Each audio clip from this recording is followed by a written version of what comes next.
Bienvenidas, criaturas analíticas, a un nuevo capítulo de Civilización y Geopolítica del canal Geopoder. Y sí, la Sharia regresa a Europa, dejando al margen, obviamente, el tema turco-otomano en los Balcanes. Hace unos cuantos siglos no se alegaba la Sharia como parte del derecho común, de la aplicación cotidiana en Europa.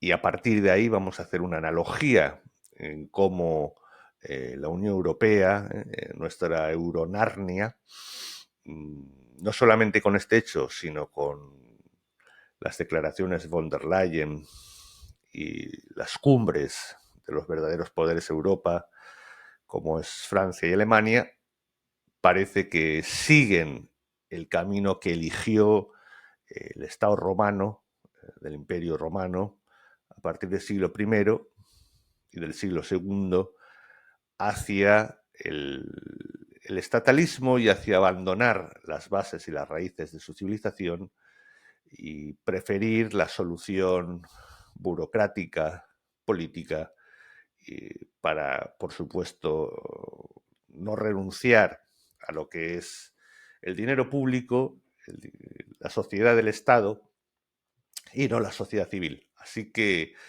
con estas interesantes premisas vamos a dar comienzo aquí. Soy Vicente Ferrer de Pellicer y comenzamos este programa ahora mismo. Y bien, es correcto, en Austria se ha dado en un laudo arbitral, vía libre a la Sharia, un tribunal regional de Viena, en torno a Viena, me parece. Es cierto que el gobierno, ese gobierno de Großkoalition entre el Partido Popular de Austria, la, la socialdemocracia de allí, es decir, todo socialdemocracia, el Partido Liberal, que dicen ellos liberal, de allí, han hecho una Großkoalition, ¿verdad? Y bueno, al menos parece que han hecho una reacción, han reaccionado porque ante este hecho judicial, la respuesta de momento es que van a tratar de reformar la Constitución para prohibir expresamente la Sharia y los fundamentos de la misma, especialmente lo referente, como se pueden imaginar, el tema de la mujer, las ablaciones y unas cuantas cosas más, y blindar constitucionalmente frente a la Sharia. Bien, ha habido una reacción inmediata. Y eso, bueno, al menos en principio parece positivo. Vamos a ver lo que da de sí todo este gobierno de carácter socialdemócrata, evidentemente, pero al menos ha habido una reacción. Pero vamos a establecer cómo Europa está eligiendo, a pesar de las oportunidades que está teniendo, y más sin tener el hegemón mundial, siempre hacia la solución burocrática. Vemos paralelamente cómo von der Leyen, etcétera, insiste en la solución de la inmigración, que es una auténtica locura, al menos en la forma en la que se está haciendo en Europa, y el negocio de la inmigración, y las cumbres nos indican que la solución básicamente dirigida desde la potencia, desde la fiscalidad y desde la dirección de los presupuestos públicos, es lo que va a seguir dirigiendo Europa, o pretende dirigir Europa, una Europa que se despedaza porque algunas naciones tratan de seguir siéndolo o tratan de adaptarse a la realidad y ver que no está funcionando del todo. Vamos a ver a qué nivel la Unión Europea, en vigencia en este momento, va a sobrevivir los próximos años. Lo bien cierto es que no es la primera vez que vemos un proceso semejante. Curiosamente, justo cuando, afortunadamente, sí, añado, la parte hegemónica de, en este momento, el mundo occidental, pues está haciendo un cambio completo de paradigma y desde su hegemonía mundial.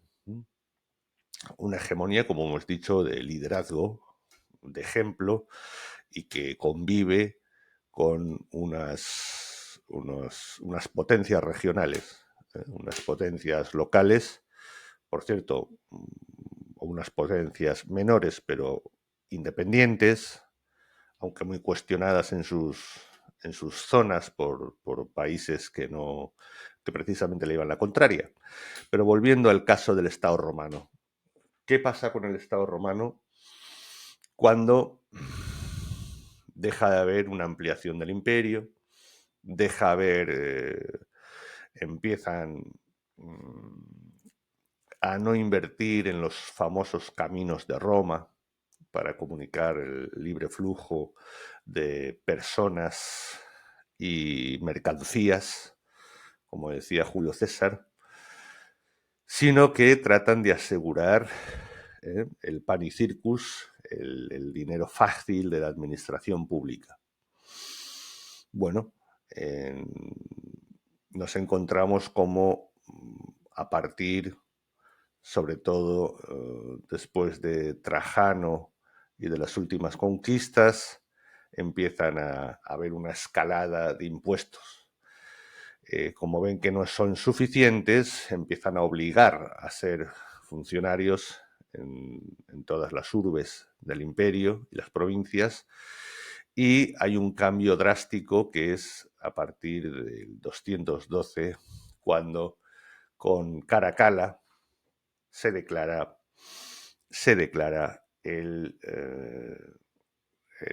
la ciudadanía romana a todo el imperio, sencillamente para hacerlos que todos paguen impuestos, ¿sí? Es decir, no les importa ya quién entre, quién forme parte, no les importa la religión que tengan, las leyes internas que tengan, rompen completamente,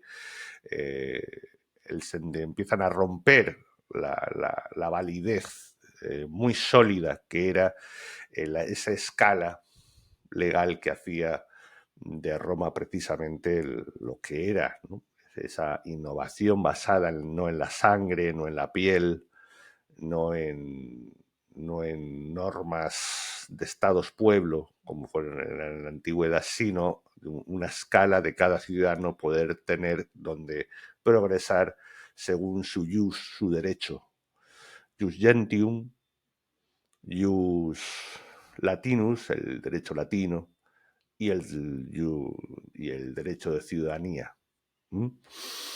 Mientras que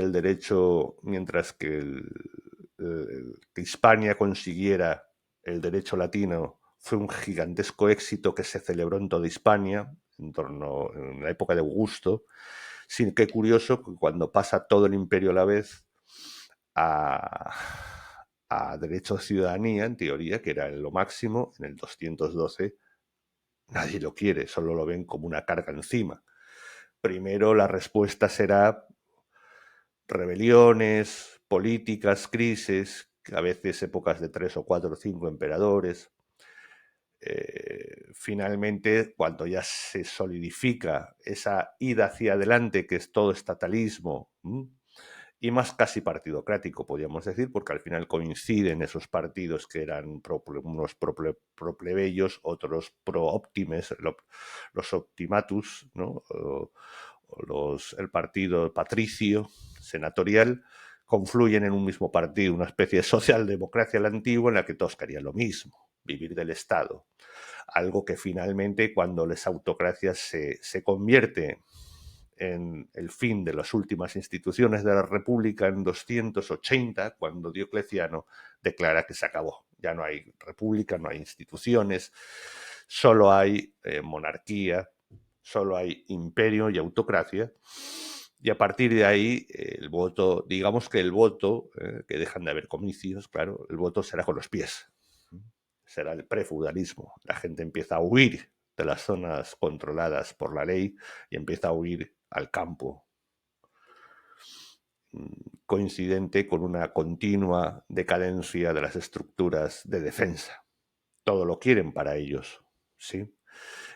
¿Qué le ocurre a Europa? Tenemos en este momento como esa primera pica, esa Sharia, que está rompiendo obviamente todo lo que es las bases del ordenamiento jurídico en Europa, además se unen a ese mercado humano absoluto de la inmigración, ya sea porque se dejen invadir por una serie de políticas complejas que hemos apuntado en otros programas, desde Marruecos, por ejemplo, y en el norte, y del norte de África, es decir, el Magreb y el Sahel, a sencillamente ese tráfico humano de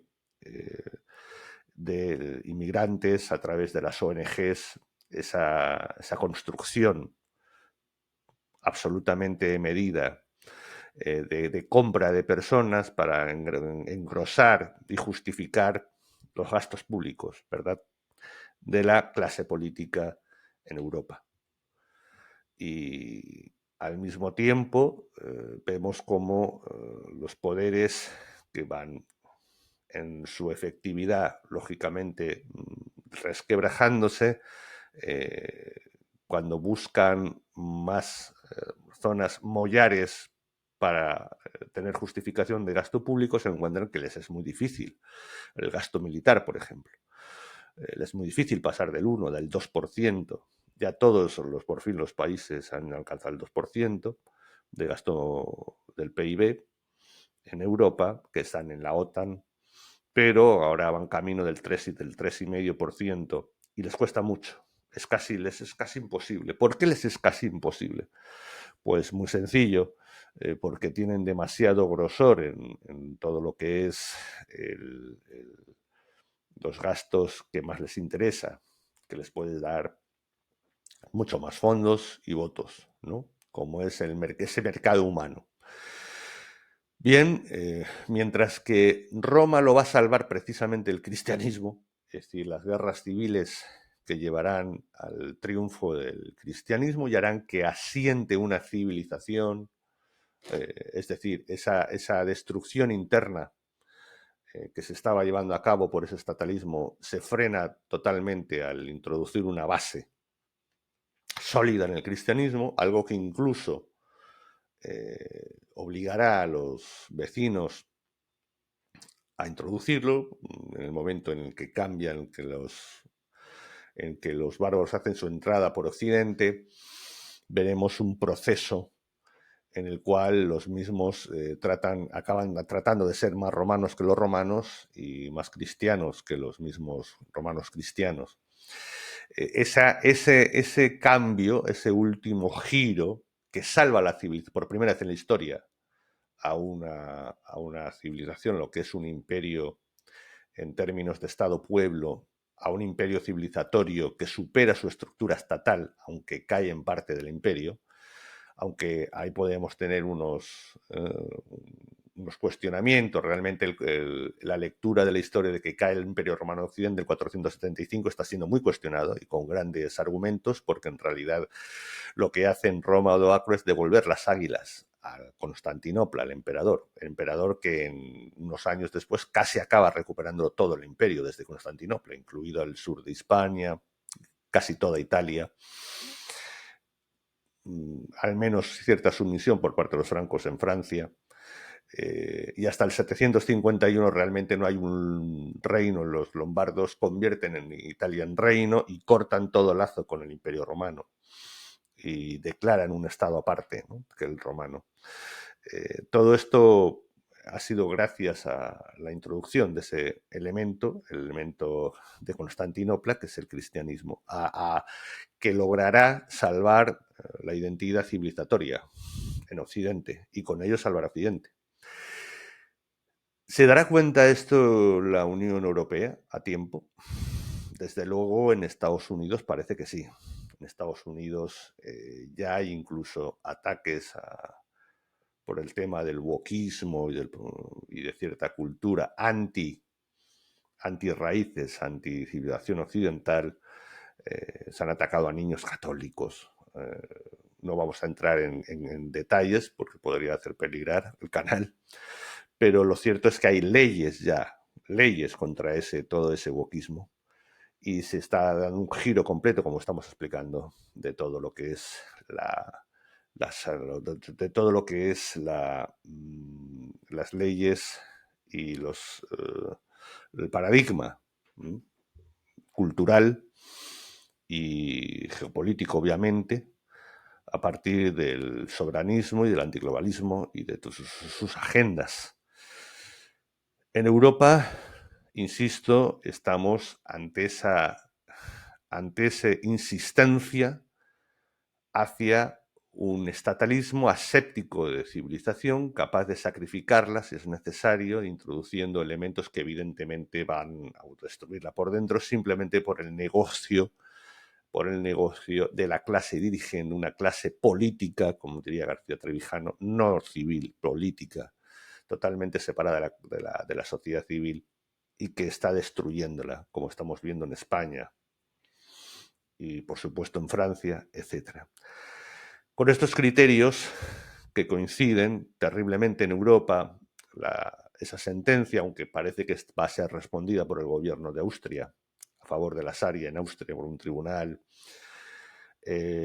la continua apuesta no por la sociedad civil, no por los cambios como está haciendo en América, en Estados Unidos, por los cambios económicos de sacar a la sociedad civil o para la sociedad civil las estructuras financieras y económicas de las garras del Estado, sino todo lo contrario, una huida hacia adelante, un insistir en el mercado humano, en lo que es el tráfico de personas para todos, para todas las funciones y necesidades del Estado, y al mismo tiempo todo lo que son las excusas para crear mollas de grandes presupuestos para seguir esquilmando y no una visión productiva ni de desarrollo de la realidad de la sociedad civil, del realismo sería social y civil y político de Europa, a través de esas decisiones o de esas propuestas de von der Leyen, de ese intento de reconducir drásticamente desde posicionamientos de autoridad y de poder a los, evidentemente, hermanos mayores de la Unión Europea, que en realidad los intentan que ser jefes, ¿no? Que son Francia y Alemania. Con estos criterios, pues nos vamos a despedir y eso sí, hay muchas noticias, van a haber más este fin de semana, programas y algunas píldoras y estáos atentos, queridas criaturas analíticas. Un abrazo.